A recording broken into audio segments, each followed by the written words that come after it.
नमस्कार, इस वक्त के बुलेटिन में आप सभी का स्वागत है और मैं हूं आपके साथ रहनुमा। चलिए आज के अहम खबरों पर नजर डालते हैं। अमेरिकी राष्ट्रपति डोनाल्ड ट्रंप के नए टैरिफ नीति ऐलान के बाद से अब यूरोपियन यूनियन ने जवाबी हमला दिया है। यूरोपियन यूनियन ने अब अमेरिका पर 25% काउंटर टैरिफ लगाने का प्रस्ताव रखा है। ये प्रस्ताव अमेरिकी वस्तुओं की एक लंबी सूची पर लागू किया जाएगा। यूरोपियन संघ ने स्पष्ट कर दिया है कि वह अमेरिकी प्रोटेक्शनिज्म का सामना करने के लिए तैयार है। इस प्रस्ताव पर 9 अप्रैल को ईयू के सदस्य देशों की तरफ से मतदान किया जाएगा। अगर प्रस्ताव स्वीकृत होता है तो ये टैरिफ 15 अप्रैल से प्रभाव में आएगा। हालांकि अधिकांश शुल्क मई और दिसंबर से वसूले जाएंगे। उदाहरण के तौर पर यूरोपीय आयोग ने जिन चीजों पर काउंटर टैरिफ लगाने का फैसला लिया है उनमें हीरा, अंडा, डेंटल फ्लॉस, सॉसेस, पोल्ट्री, बादाम और सोयाबीन शामिल हैं। इन सभी चीजों पर यूरोपीय आयोग कुछ वक्त बाद टैरिफ लगाने पर विचार कर रहा है।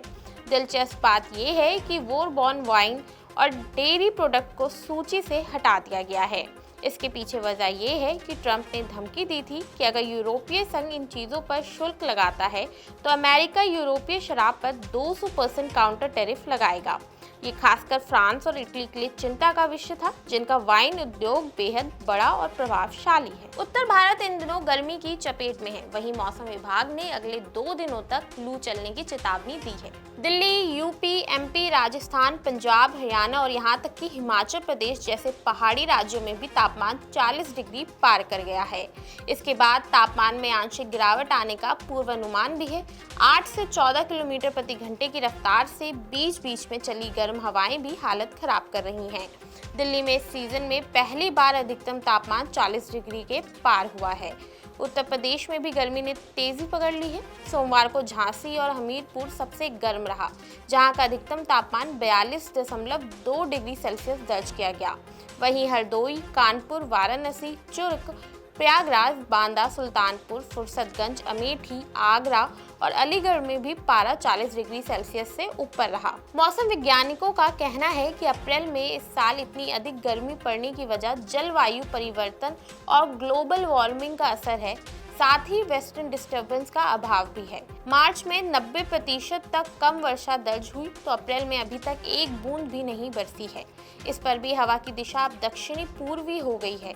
राजस्थान की ओर से आ रही गर्म हवा और ज्यादा गर्मी बढ़ा रही है। पंजाब के जालंधर जिले में बीजेपी नेता मनोरंजन कालिया के घर में धमाका हुआ। पुलिस मामले की जांच कर रही है। अराउंड 1 ਵਜੇ ਸਾਨੂੰ ਇਨਫੋਰਮੇਸ਼ਨ ਮਿਲੀ ਕਿ ਇੱਥੇ ਕੋਈ ਵਿਸਫੋਟ ਜਿਹਾ ਹੋਇਆ ਹੈ। ਸੋ ਜਿਹਨੂੰ ਅਸੀਂ ਆ ਕੇ ਇੱਥੇ ਚੈੱਕ ਕੀਤਾ ਹੈ। ਸਾਰੀਆਂ ਟੀਮਾਂ ਨੇ ਉਸ ਵੇਲੇ ਚੈੱਕ ਕੀਤਾ। ਫੋਰੈਂਸਿਕ ਟੀਮਾਂ ਵੱਲੋਂ ਵੀ ਇੱਥੇ ਜਾਂਚ ਕੀਤੀ ਗਈ ਹੈ ਤੇ ਅਸੀਂ ਇਸ 'ਚ ਅੱਗੇ FIR ਰਜਿਸਟਰ ਕਰਕੇ ਜੋ ਅੱਗੇ ਬਣਦੀ ਕਾਰਵਾਈ ਹੈ ਉਸ ਤੇ ਤਫਤੀਸ਼ ਕਰਕੇ ਅਮਲ ਵਿੱਚ मैम कितने जाने सीसीटीवी में क्या सामने आया है जी? ਅਜੇ CCTV ਟ੍ਰੇਲ ਐਗਜ਼ਾਮਿਨ ਕੀਤੀ ਜਾ ਰਹੀ ਹੈ ਤੇ ਅਸੀਂ ਹੁਣੇ FIR ਰਜਿਸਟਰ ਕਰ ਰਹੇ ਹਾਂ ਤੇ ਅੱਗੇ ਇਹਦੇ ਵਿੱਚ ਜੋ ਬਣਦੀ ਕਾਰਵਾਈ ਹੈ ਉਸ ਵਿੱਚ ਲੈ ਕੇ ਜਾ ਰਹੀ ਹੈ। ਫਿਲਹਾਲ ਅਸੀਂ ਏਰੀਆ ਜੋ ਹੈ ਜੋ ਜਿੱਥੇ ਆਪਾਂ ਨੂੰ ਇਨਫੋਰਮੇਸ਼ਨ ਆਈ ਸੋ ਅਸੀਂ ਆਸ-ਪਾਸ ਦਾ ਏਰੀਆ ਸਿਕਿਉਰ ਕੀਤਾ। ਆਪਣੇ ਜ਼ਿਲ੍ਹੇ ਦੇ ਜਿਹੜੇ ਹੋਰ ਸਾਡੇ ਇੰਪੋਰਟੈਂਟ ਪੁਆਇੰਟਸ ਹੈ ਉਹਨਾਂ ਦੀ ਸਿਕਿਉਰਿਟੀ ਤੇ ਮੇਨ ਜਿਹੜਾ ਸਾਡੇ ਬੱਸ ਸਟੈਂਡ ਰੇਲਵੇ ਸਟੇਸ਼ਨ ਹੈ ਆਪਾਂ ਉਹਨਾਂ ਦੀ ਸਿਕਿਉਰਿਟੀ ਸਿਰੇ ਠੀਕ ਕੀਤੀ ਹੈ। ਇੱਕ ਚੀਜ਼ ਸਮਝਾਉਣ ਦੀ ਕੋਸ਼ਿਸ਼ ਕਰਿਓ, ਚੰਡੀਗੜ੍ਹ ਦੇ ਵਿੱਚ ਵੀ ਇਦਾਂ ਹੀ ਇੱਕ ਆਟੋ ਦੇ ਵਿੱਚ ਬੈਠ ਕੇ ਅਟੈਕ ਕੀਤਾ ਜਾਂਦਾ। ਉਹੀ ਟ੍ਰੈਵਲ ਜਿਹੜਾ ਹੈਗਾ ਅਸੀਂ ਅਜੇ ਤਫਤੀਸ਼ ਕਰ ਰਹੇ ਹਾਂ। ਜਿਵੇਂ ਵੀ डिटेल्स आएंगी ਆਪਾਂ ਤੁਹਾਡੇ ਨਾਲ। जिस वक्त धमाका हुआ बीजेपी नेता मनोरंजन कालिया घर पर ही मौजूद थे। हालांकि पुलिस की एक टीम मौके पर मौजूद है और जांच कर रही है।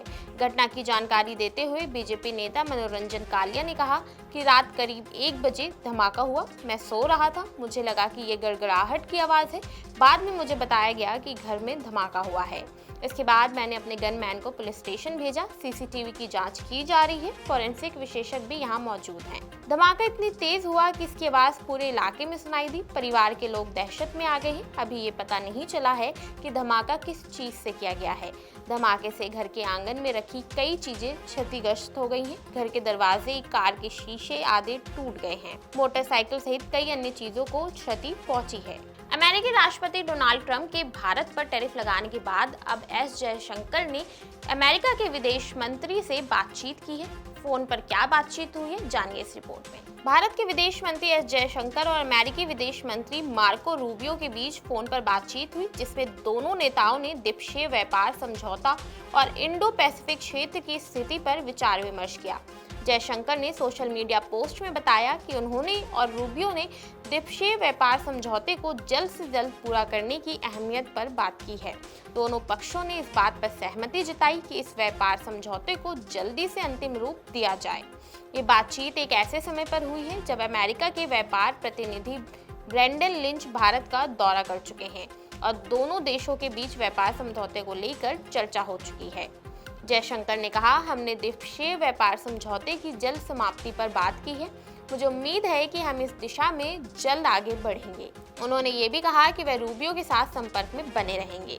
रूबियो से हुए फोन कॉल में सिर्फ व्यापार समझौता ही नहीं बल्कि क्षेत्रीय और वैश्विक मुद्दों पर भी चर्चा हुई।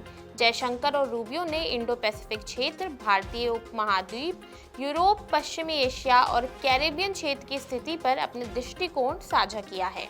दोनों नेताओं ने इस बात पर भी जोर दिया है कि इन क्षेत्रों में सहयोग और समन्वय की जरूरत है ताकि आपसी संबंध और मजबूत हो। बता दें, ट्रंप ने अमेरिका फर्स्ट नीति के तहत उन सभी देशों और साझेदारों पर जवाबी टैरिफ लगाने का ऐलान किया है जो अमेरिका से आयातित सामान पर टैरिफ लगा रहे हैं। इस फैसले के पीछे ट्रंप प्रशासन का मकसद व्यापार घाटे को कम करना और निर्माण क्षेत्र को बढ़ावा देना है जाएगा। तो ये थी आज की अहम खबरें जिन पर हमारी दिन भर नजर बनी रहेगी। ऐसे ही देश और दुनिया की तमाम खबरों के लिए देखते रहिए नवोदय टाइम्स पंजाब केसरी।